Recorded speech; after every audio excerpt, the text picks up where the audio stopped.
Hallo Airsoft-Freunde, ich bin's wieder, Bensil, mit meinem zweiten Airsoft-Review. Dieses handelt diesmal um die USP Tactical von Heckler & Koch. Diese habe ich gekauft bei softwarewelt.de für, ich glaube, 80 Euro.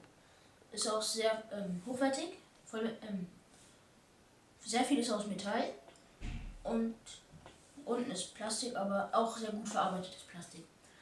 Sie hat 0,5 Joule und kann man hier unten zwischen Safe und Fire einstellen. Auf der anderen Seite, hier ist der Feuerwehrlabel, der auch aus Metall ist. Hier Vollausmaß und der Einzelschuss. Wenn man den Akku herausnehmen möchte, drückt man diesen Hebel nach unten, macht so und schiebt ihn nach vorne.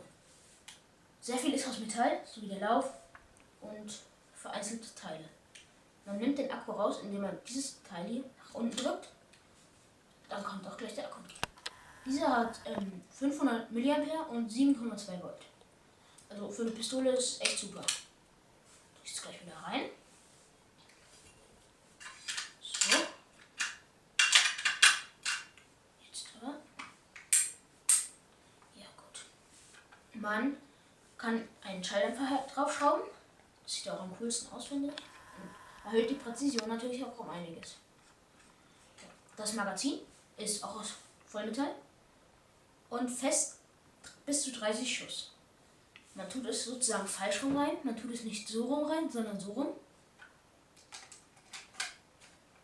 Rein und wartet, bis es hier so einen kleinen Klack gibt und dass es ein bisschen nach oben geht. Wird auch mitgeliefert ein Speedloader mit bis zu 100 BBs. Ja, ich glaube, das war's auch schon, beziehungsweise sie hat noch ein Kaliber von 6 mm und ich verwende 0,2 Gramm BBs, da diese am besten geeignet sind. Das war's auch schon von meinem zweiten Software-Review.